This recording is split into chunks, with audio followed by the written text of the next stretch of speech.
नमस्ते। कल हमने 6 और 9 फरवरी को हुई बातचीत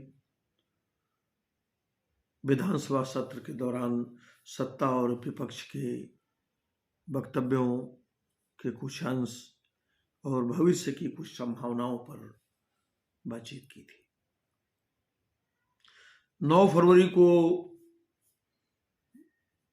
उत्तर प्रदेश के वरिष्ठ अधिकारियों के साथ हुई बातचीत में पूरे प्रदेश में होने वाली वसूली के सवाल पर भी हमने कुछ हुई चर्चा का जिक्र किया था। आज मैं उसी सवाल को आगे बढ़ाना चाहता हूं और आपके साथ कुछ बात साझा करना चाहता हूं। पूरे प्रदेश भर से बहुत सारे फोन आते हैं और बहुत सारी बहनों को इसका इंतजार होगा और लगभग हम समझते हैं कि 1,68,000 में मैं 100-150 लोगों को नहीं कहता हूं, बाकी सबको इस बात का इंतजार होगा कि प्रदेश सरकार से इस लड़ाई के जरिए क्या हासिल हुआ। निश्चित रूप से 2,000, 3,000, 3,500, 4,000 में घर नहीं चलता है। काम का बोझ ज्यादा है तो पारिश्रमिक और सम्मान का जो सवाल है, सामाजिक सुरक्षा का जो सवाल है, वो सबकी चिंता है। वो हमारे आंदोलन का हिस्सा थी या नहीं थी, ये अलग बात है। लेकिन मैं एक सवाल आज आप लोगों से करना चाहता हूं कि सरकार मान लीजिए आपका 1,000, 2,000, 3,000 बढ़ा दे, आपके प्रोत्साहन राशियों में 20 से 25, 30, 35% की बढ़ोतरी भी कर दे, उसका आपको क्या फायदा होगा? एक आशा साल भर में न्यूनतम 10,000 रुपए अपने केंद्र में घूस में दे देती है, तो सरकार ने 10,000 आपको दिए और 10,000 उधर चले गए। सरकार 1 पैसा न दे, आपने 10,000 बचा लीजिए, तो 10,000 तो आपके हैं। लेकिन वो 10,000 आपका बीसीपीएम खा जाएगा, आपका बैम खा जाएगा, आपका एनम खा जाएगी, आपका प्रभारी खा जाएगा और आराम से आप वो पैसा उनकी जेब में डाल के और हमारे एमओसी, हमारे बीसीपीएम, हमारे ये तो एक लड़ाई, बड़ी लड़ाई ये है। वो आपका 500 रुपया है, भी 500 रुपया, 2,000 रुपया, 3,000 रुपया, 5,000 रुपया, 6,000 रुपया, आधा आधा। वो आंकड़ा अगर हम लेंगे तो ये 2,000 करोड़ की जो रकम है, ये साल भर में वो छोटी हो जाएगी।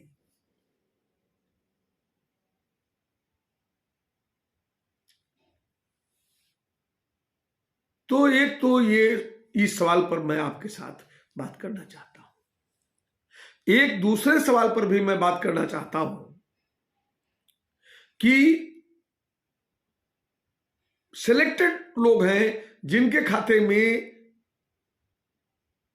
आम आशा कर्मियों के अपेक्षा 5 गुना ज्यादा, 6 गुना ज्यादा भुगतान जाता है।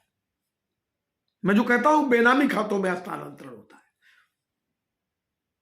ये 1.5 लाख करोड़ रुपया यूं ही नहीं चोरी हुआ है। इस चोरी के पीछे भी जो खेल है वो यही है कि इसको बेनामी खातों में स्थानांतरित करके उसका नकदीकरण कर लिया गया है। तो ये एक सवाल ये है। आप कहते हैं हमारा 2800 आया है, हमारा 3200 आया है, एक दीदी बता रही 1600 आया है, एक बता रही हमारा 4,000 आया है, एक का 20,000 आया है, एक का 26,000 आया है। माने ये जो भारी वेरिएशन है, इस जादू को समझना और इसको हल करना होगा। और ये 2 काम हमको आपको नीचे जूस के हल करना है, ऊपर कोई सुनने वाला नहीं है। ये बात 9 तारीख की बातचीत में और फरवरी 2024 में 2 तारीख को जब बातचीत हुई थी तो 2 बार शासन की हाईली कमिटीज के साथ इसको लेके भिड़ंत हो चुकी है। और इस हजारों करोड़ रुपए की लूट को, गमन और घोटाले को कोई ठीक नहीं करना चाहता है। इसलिए कि सब मिल बांट के खाने का खेल है।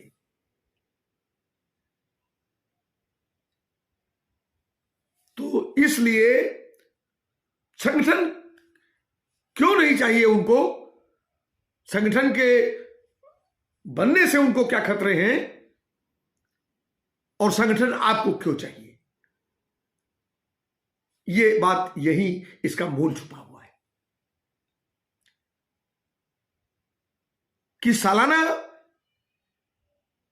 वो आपसे 2000-3000 करोड़ रुपए की वसूली करते हैं, और सालाना इससे भी ज्यादा रकम का वो बेनामी खातों में हस्तांतरण कर लेते हैं, और आपका पारिश्रमिक आपको कभी पता नहीं लगता है कि आपको क्या मिल रहा है, क्या मिलना चाहिए, कितना आपको मिलना चाहिए, कितना आपका किसके हिस्से में चला गया, आप खाली रोते रह जाते हैं।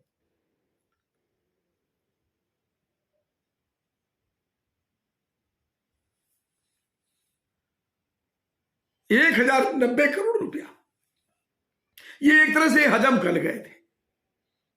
आप भूल जाते हैं, फिर वो आता है, उसको चुपचाप हजम कर लेते हैं। मैं अभी हाल के दिनों का ये खेल आपके सामने रख रहा हूं कि 1090 करोड़ रुपया हमारे आंदोलन के दबाव में जारी किया गया,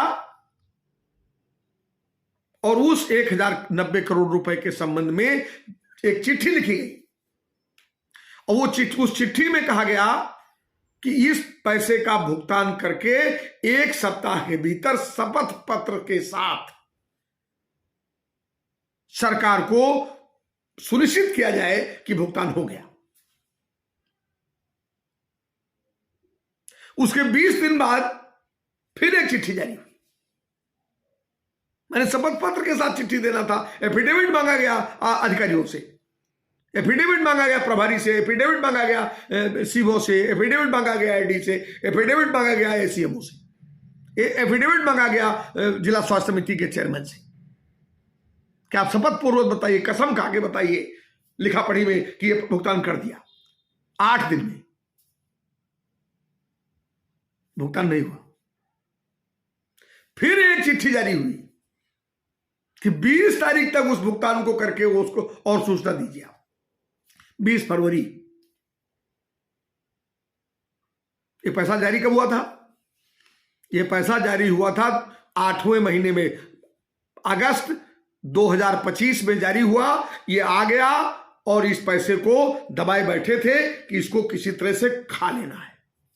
जब ये आंदोलन चला और भ्रष्टाचार वाले सवाल को हम लोगों ने मजबूती के साथ आगे बढ़ाया और मुख्यमंत्री के निजी सचिव के साथ बातचीत हुई और उसमें भी इस सवाल को बहुत मजबूती के साथ 1.5 लाख करोड़ के घोटाले और प्रोत्साहन राशियों में होने वाले हेरफेर और इस तरह का बेनामी खातों में हस्तांतरण के सवाल को हम लोगों ने मजबूती से रखा। तो उसके तत्काल बाद इस पैसे को उन्होंने जारी किया। जब कोड़ा पड़ा तो जारी कर दिया और कहा 8 दिन में इसको भुगतान करके बताइए। 20 तारीख भी बीत गई, कल 20 तारीख थी, आज 21 तारीख है। पूरे प्रदेश के अंदर वसूली का खेल चल रहा है। भुगतान अभी 99% जगहों में भुगतान हुआ नहीं। सब बहाने अभी गांठ रहे हैं और जहां हो गया है वहां 3000 लाओ, 5000 लाओ, ये खेल चल रहा है। जहां हो गया है वहां 20 लोगों के खाते में 25,000, 30,000, 100 लोगों के खाते में 4,000, 4,500, ये खेल चल रहा है। पूरा वसूली का कारोबार चल रहा है। उसमें गोरखपुर मुख्यमंत्री का निजी जिला शामिल है, जहां सरदार नगर में वसूली हो रही है, कैंपियरगंज में वसूली हो रही है, बेनामी खातों में पैसा भेजा जा रहा है, बदायूं में यही खेल जारी है। शाहजहांपुर का एक वीडियो हमने हमारे साथियों ने हमको भेजा था, हमने उसको जारी करना उचित नहीं समझा, लेकिन अब चूंकि वो वीडियो एक संगिनी ग्रुप में संगिनियों ने ही जारी करके कहा है कि सीआईडी घूम रही है और आप लोग बची रहिए, इसलिए इस काम में शामिल न होइए, तो हमको कहना पड़ रहा है कि जितना वसूली होता है इस वसूली में आप लोग काहे अपना हाथ गंदा करती हैं?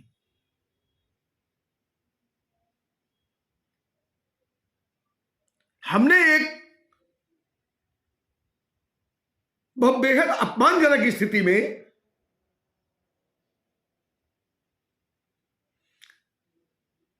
आप सबको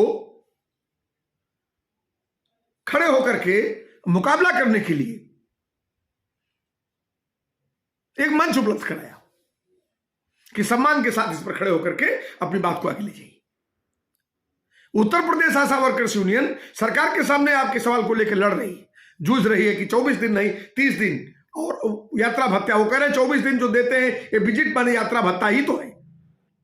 हम कह रहे हैं तब उनका जिंदा रहने का माने क्या है, जब वो खाली यात्रा भत्ता में ही माने सब तो जितना दे रहे हैं आप उनके आने जाने में खर्च हो रहा, तो उनके जिंदा रहने के लिए खाने के लिए क्या दे रहे हैं।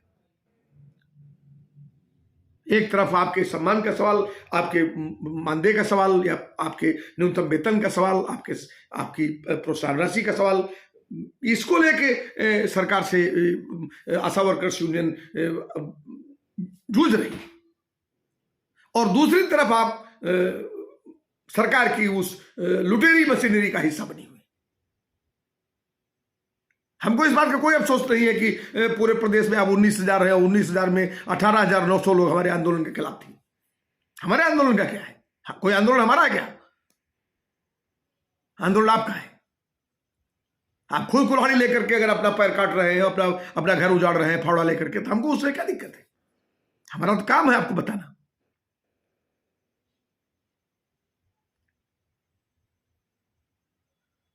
हम आप सबसे एक अपील करना चाहते हैं और पूरे प्रदेश भर की अपनी बहनों से अपील करना चाहते हैं कि हमारी आज की इस बातचीत को इस रूप में समझने की कोशिश करिए कि संगठन बहुत जरूरी है। जहां है वहां उसको फौलादी बनाओ, जहां नहीं है वहां बनाओ। और इस लूट के लिए अगर जालिमों का हाथ पकड़ लिया, लुटेरों का हाथ आपने पकड़ लिया और मरोड़ दिया, तो 10,000, 15,000, 20,000 रुपए तो आपके यूं ही बढ़ जाते हैं।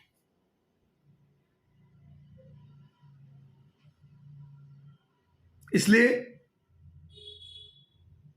पूरे प्रदेश में जारी इस भ्रष्टाचार के खिलाफ आप जहां कहीं भी हैं एकजुट होइए। ये 1,090 करोड़ और 224 करोड़ रुपया और वर्तमान समय का जो मानदेय और प्रोत्साहन राशियों का जो भुगतान है, इसको त्वरित और तत्काल करने के लिए आप सब लोग अपने अपने सामुदायिक स्वास्थ्य केंद्रों में चेतावनी दीजिए और होने वाली अवैध वसूली के खिलाफ आप डट कर खड़ी होइए।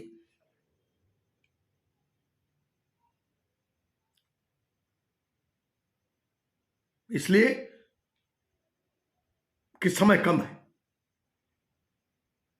और इस पैसे को लूट लेने की पूरी तैयारी अभी भी है और वो एन केन प्रकारेण नीचे बैठी हुई चंडाल चौकड़ी इसको हजम कर जाने, खा जाने की पूरी तैयारी में है, या अपने चहेतों के खातों में भेज करके उसको वापस अपनी जेब में ले लेने की भी पूरी योजना और साजिश है।